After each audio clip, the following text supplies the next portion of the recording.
Tariff पर Trump की नई धमकी से लगा झटका। भारत अमेरिका ट्रेड डील वार्ता फिर टली। वार्ता होगी भी या नहीं, कोई सूचना नहीं।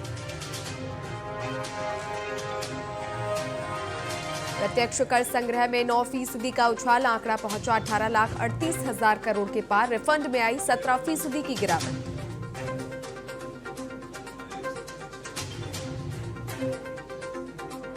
आज से बदल गया पीएमओ का पता। 1947 के बाद इतिहास का सबसे बड़ा स्थानांतरण। साउथ ब्लॉक से सेवा तीर्थ 1 में हुआ शिफ्ट।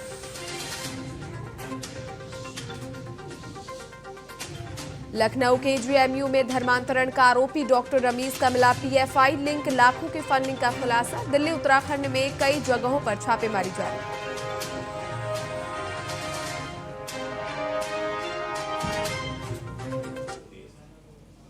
नमस्कार, बहुत स्वागत है आपका। टीएनपी न्यूज देख रहे हैं आप। मैं हूं आपके साथ कोमल शर्मा। बुलेटिन की शुरुआत करेंगे बड़ी खबर के साथ, जहां ईरान को लेकर ट्रंप की नई धमकी से बड़ा झटका लग सकता है। भारत अमेरिका ट्रेड डील वार्ता एक बार फिर से टल चुकी है। अमेरिकी राजदूत गोर ने वार्ता के संकेत दिए थे, लेकिन अब सूत्रों के हवाले से जानकारी सामने आ रही है कि भारत अमेरिका के बीच ट्रेड डील वार्ता टल चुकी है और वार्ता होगी भी या नहीं, इसको लेकर कोई सूचना नहीं है। भारत और अमेरिका के बीच ट्रेड डील पर बातचीत फिर से टल गई है। राष्ट्रपति डोनाल्ड ट्रंप ने ईरान को लेकर नई टैरिफ धमकी देने के बाद अब भारत अमेरिका ट्रेड वार्ता फिर लटक गई है। ट्रंप ने ईरान के साथ ट्रेड करने वाले देशों पर 25% टैरिफ लगाने का ऐलान किया था। भारत पहुंचे अमेरिकी राजदूत सर्जियो गौर ने कल ही कहा था कि व्यापार समझौते पर 13 जनवरी से बातचीत फिर से शुरू होगी, लेकिन अब साफ हो गया है कि इस सप्ताह भारत अमेरिका के बीच कोई व्यापार वार्ता निर्धारित ही नहीं है। सूत्रों से साफ किया गया है कि वाणिज्य मंत्रालय को वॉशिंगटन से ट्रेड डील पर आगे की बातचीत के संबंध में कोई सूचना नहीं मिली है।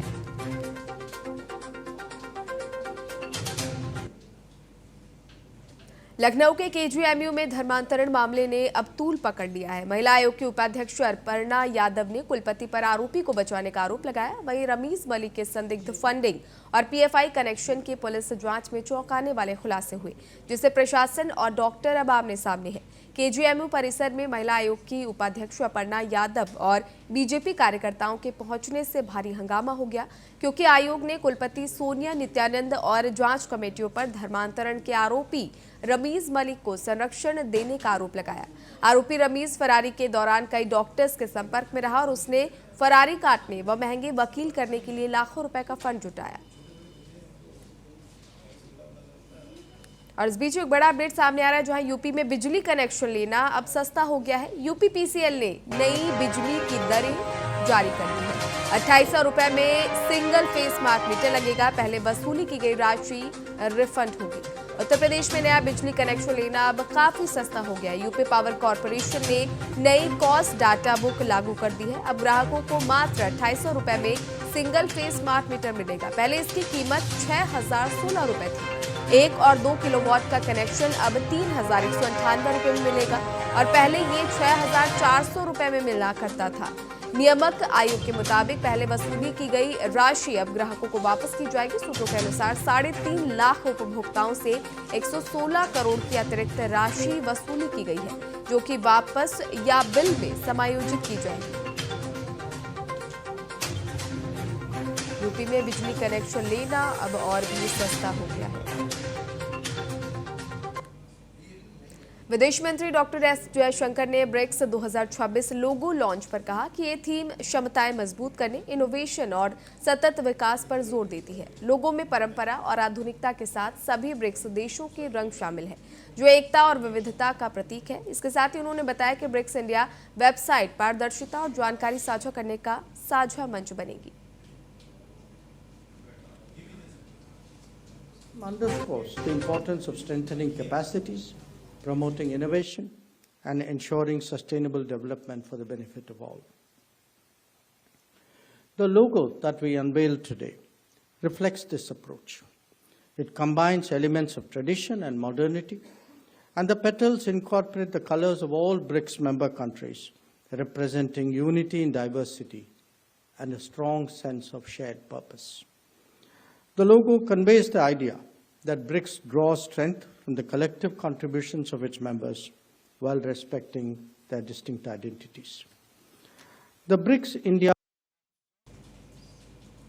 ग्रामीण क्षेत्रों को विकसित बनाने को लेकर केंद्रीय मंत्री किरण रिजिजू ने कहा कि भारत के ग्रामीण क्षेत्रों को विकसित बनाने के लिए प्रधानमंत्री मोदी ने संकल्प लिया है। इसी के लिए यहाँ एक कार्यक्रम है और अल्पसंख्यक समुदाय के लोगों के साथ एक बैठक भी है। आज मैं लखनऊ इसलिए आया हूँ श्री राम जी को लेकर के भारत के ग्रामीण को विकसित बनाने के लिए जो संकल्प उठाया मोदी जी ने, उसका कार्यक्रम भी है और एक अल्पसंख्यक समुदाय के लोगों के साथ भी एक बैठक है। आज फिर रात को दिल्ली वापस जाएंगे। मध्य प्रदेश सरकार में मंत्री कैलाश विजयवर्गीय ने भोपाल बूचड़खाने मामले पर प्रतिक्रिया देते हुए कहा कि नगर निगम को संबंधित डॉक्टर को तत्काल निलंबित करने और मामले की जांच के आदेश दे दिए गए हैं। हमने आदेश दे दिए हैं नगर निगम को कि उस डॉक्टर को तत्काल सस्पेंड करें और इसकी जांच करें। प्रधानमंत्री कौशल विकास योजना में अनियमितताओं पर आरजेडी सांसद मनोज कुमार झा ने कहा कि ये अनियमितताओं की बुनियाद पर ही खड़ा है। मैं दर्जनों उदाहरण दे सकता हूं कि कैसे फेक बिल्डिंग में चीजें चल रही हैं। कैग ने इसे फ्लैग किया तो इसको गंभीरता से देखने की जरूरत है। ये अनियमितताओं की बुनियाद पे ही खड़ा है। मैं आपको बता सकता हूं, अगर कभी टेस्टिमनी देने के लिए बुलाया ना, तो दर्जनों उदाहरण तो मैं आसपास से दे दूंगा कि कैसे फेक बिल्डिंग में चीजें चल रही हैं, फेक प्रमाण पत्र जा रहे हैं और असली वाले पैसे इकट्ठा हो रहे हैं चंद जेबों में। मैं समझता हूं कि शायद अगर सीएजी ने ये फ्लैग किया है तो इसको गंभीरतापूर्वक देखने की जरूरत है। महाराष्ट्र के डिप्टी सीएम अजित पवार ने पुणे और पिपरी चिंचवड नगर निगम चुनाव पर चिंता जाहिर की। उन्होंने कहा कि पीसीएमसी का 4000 करोड़ रुपए के बकाया बिल है। काम की गुणवत्ता खराब और भ्रष्टाचार बढ़ा है। पुणे में पानी की कमी और बढ़ता प्रदूषण चिंता का विषय है। पवार ने रोज पानी की आपूर्ति, सफाई सुनिश्चित करने और साथ ही प्रदूषण पर कदम उठाने पर जोर दिया। मैंने बताया ना, मैंने जब से चुनाव चालू हुआ है तब से मैंने प्रेस कॉन्फ्रेंस लेके उसमें क्या क्या गलत हुआ, कैसे पिंपरी चिंचवड एशिया में सबसे अमीर कॉरपोरेशन थी लेकिन वहां बॉन्ड्स निकालने पड़े, उनके अलग अलग डिपार्टमेंट के 4000 करोड़ के बिल देना बाकी है, काम की क्वालिटी नहीं है, करप्शन वहां बहुत बढ़ रहा है। उसके एग्जाम्पल मैंने दिए कि 70 लाख का ब्रिज 7 करोड़ तक लेके गए, पेड़ गिनने के लिए एक भी पेड़ नहीं गिना और 7 करोड़ रुपए उसमें भी निकाले। 120 करोड़ के सॉफ्टवेयर, 12 करोड़ के सॉफ्टवेयर थे, 120 करोड़ तक लेके गए। ऐसे बहुत से गलत काम। भारतीय सेना प्रमुख जनरल उपेंद्र द्विवेदी ने कहा कि ऑपरेशन सिंदूर अभी भी जारी है और सेना पूरी तरह सतर्क है। उन्होंने स्पष्ट किया कि देश की सुरक्षा से खिलवाड़ करने वाली किसी भी गलत हरकत का सख्ती और मुंह तोड़ जवाब दिया जाएगा। सेना सीमाओं की रक्षा के लिए हर परिस्थिति में तैयार है और राष्ट्रीय हितों से कोई समझौता नहीं किया जाएगा।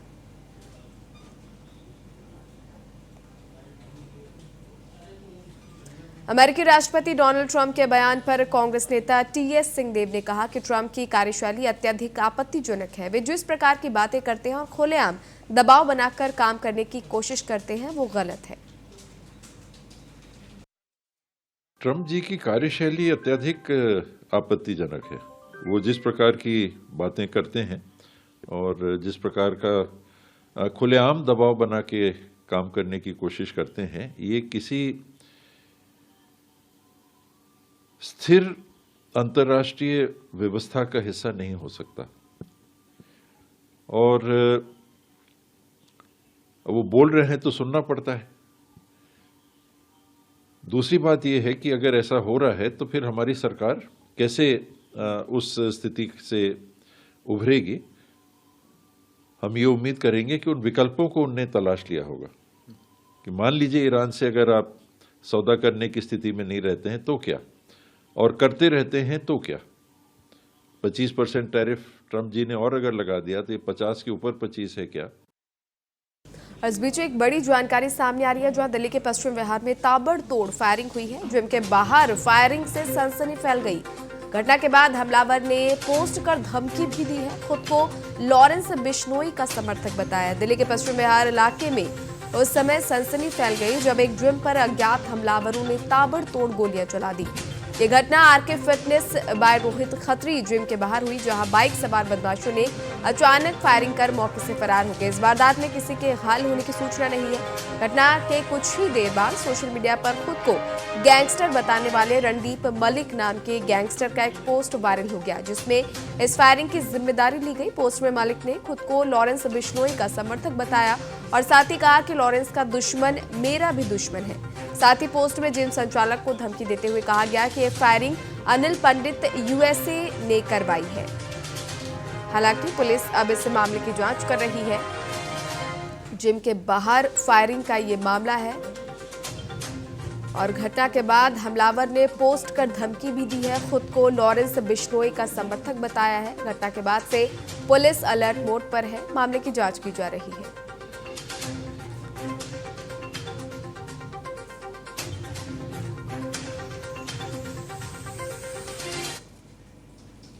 दिल्ली के नरेला भोरगढ़ इंडस्ट्रियल एरिया में एक प्लास्टिक फैक्ट्री में भीषण आग लग गई। आग की सूचना मिलते ही दमकल विभाग की कई गाड़ियां मौके पर पहुंची और आग बुझाने का काम जारी है। हालांकि अभी तक किसी के हताहत होने की सूचना नहीं मिली। आग लगने के कारणों का पता लगाया जा रहा है। उत्तर प्रदेश इस समय प्रकृति की दोहरी मार झेल रहा है। एक तरफ पहाड़ों पर हो रही लगातार बर्फबारी ने मैदानी इलाकों को फ्रीजर में तब्दील कर दिया है, तो वहीं दूसरी तरफ घने कोहरे की सफेद चादर ने रफ्तार पर ब्रेक लगा दिया है।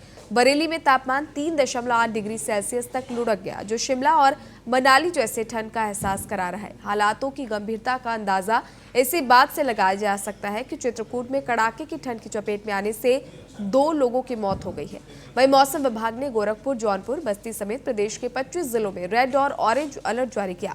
इन जिलों में दृश्यता यानी विजिबिलिटी शून्य से 20 मीटर तक सिमट गई है, जिससे सड़कों पर दिन में ही रात जैसा सन्नाटा नजर आया।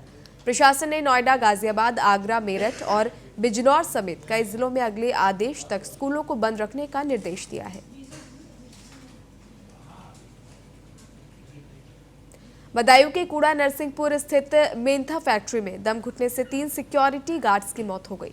तीनों गार्ड्स कमरे में अंगीठी जलाकर सो रहे थे। हादसे के बाद ग्रामीणों ने हंगामा कर हाईवे जाम किया। सील फैक्ट्री में घटना होने पर प्रशासन पर सवाल उठे। फिलहाल पुलिस मामले की जांच कर रही है।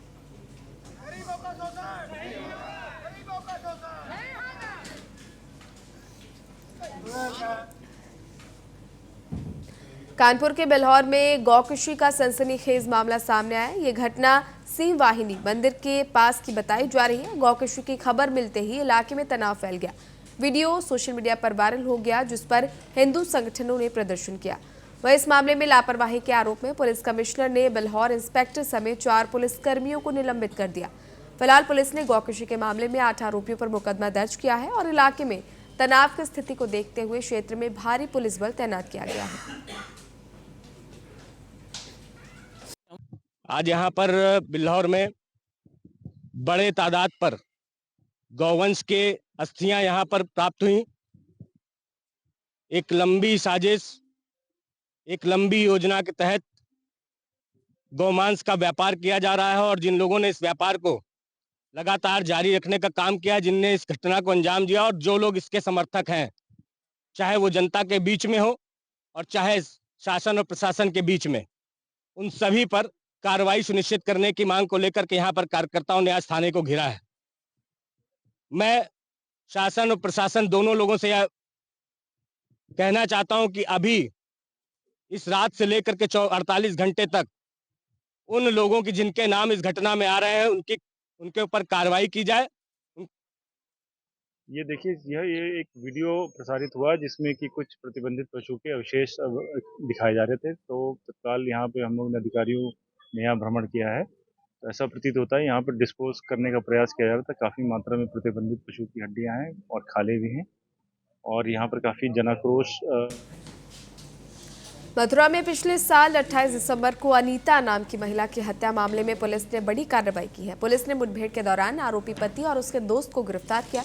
बता दें कि 28 दिसंबर को रिफाइनरी थाना क्षेत्र के गेहूं के खेत में मिले अज्ञात महिला के शव की शिनाख्त अनीता के रूप में हुई थी।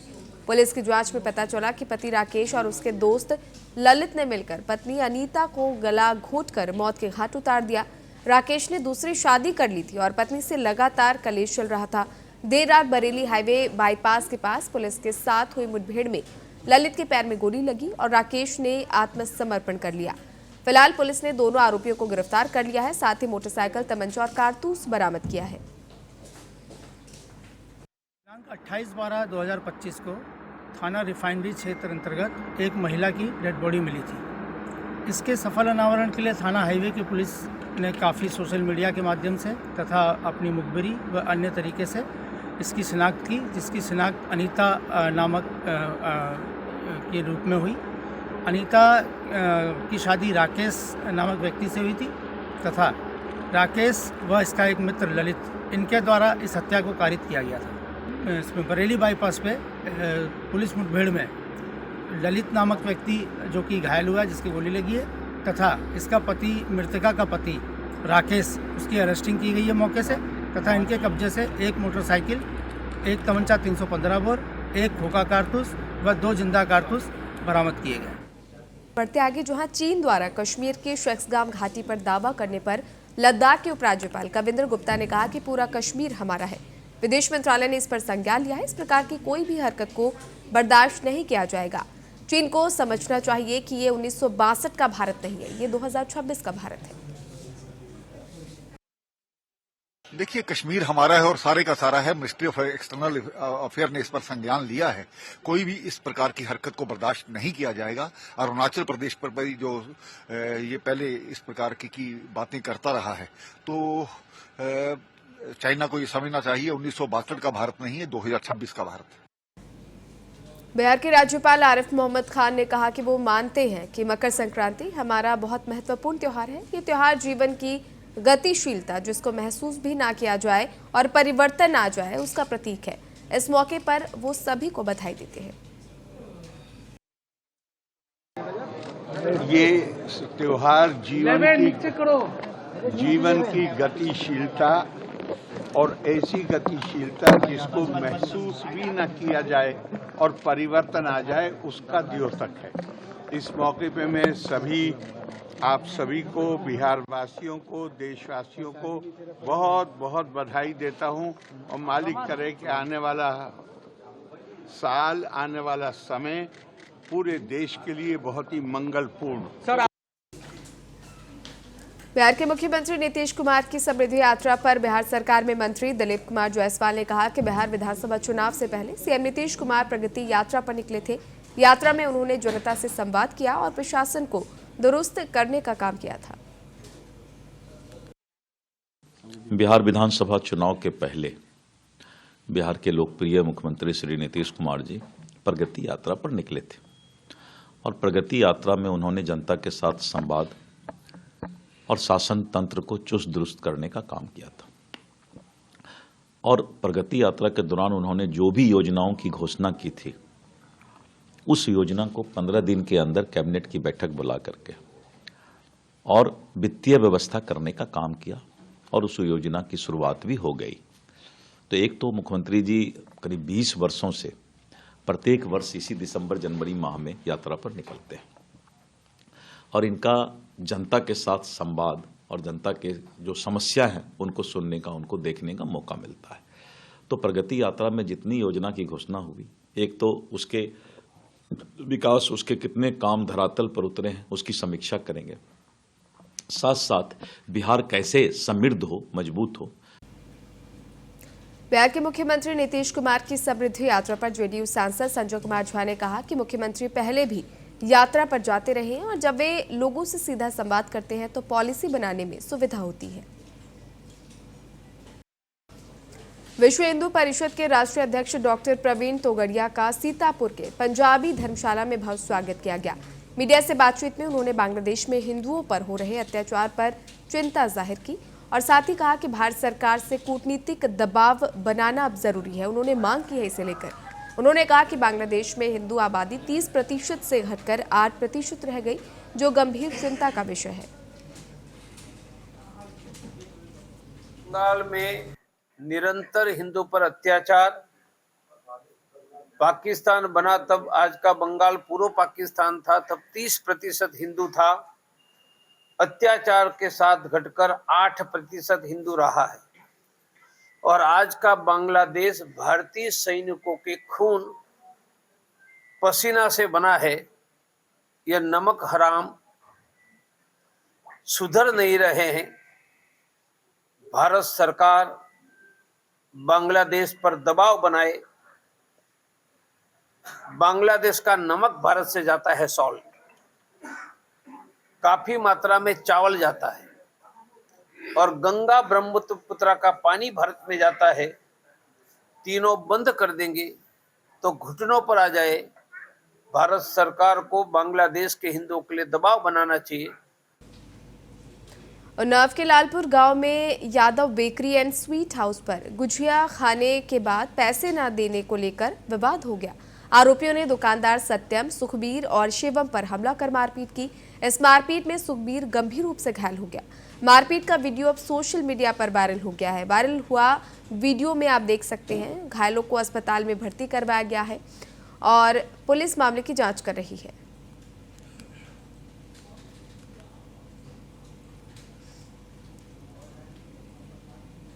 यूपी के कानपुर में दो पक्षों में मामूली बात को लेकर खूनी संघर्ष हो गया, जहां एक पक्ष के दबंगों ने धारदार हथियार से दलित परिवार पर हमला कर दिया। इस घटना में दलित युवक की मौत और परिवार के कई लोग गंभीर रूप से घायल हो गए। सूचना पर पहुंची पुलिस ने मामला दर्ज कर आरोपी की तलाश शुरू कर दी है। पक्षों के मध्य कासूनी एवं विवाद हो गया, जिसपे गोमती पुत्री देवकी नंदन द्वारा एक तहरीर दी गई। थाना सिवली पे अभियोग पंजीकृत किया गया और गोमती के माता पिता देवकी नंदन एवं ममता को सीएससी सिवली उपचार हेतु भेजा गया, जहां से उन्हें गहन उपचार हेतु हाईलैट कानपुर नगर रेफर किया गया। दुर्भाग्यवश देवकी नंदन की दौरान इलाज हाईलैट में मृत्यु हो गई, जो अभियोग की धाराओं में परिवर्तन और परिवर्धन किया जाना है वह सुनिश्चित किया जा रहा है। साथ ही अभियुक्त गणों की गिरफ्तारी के लिए टीमें गठित की गई हैं, जिसे शीघ्र ही सुनिश्चित किया जाएगा। गुजरात में करमसद आनंद म्यूनिसिपल कॉर्पोरेशन की कोऑर्डिनेशन कमेटी की बैठक कमिश्नर मिलिंद बापना की अध्यक्षता में हुई, जिसमें एमपी मितेश भाई पटेल और एमएलए योगेश भाई पटेल के विकास संबंधी सुझाव को महत्वपूर्ण बताया गया। बैठक में सरदार पटेल राजमार्ग पर अंबा माता मंदिर सर्कल के पास स्वामी विवेकानंद की फुल साइज मूर्ति लगाने का निर्णय लिया गया।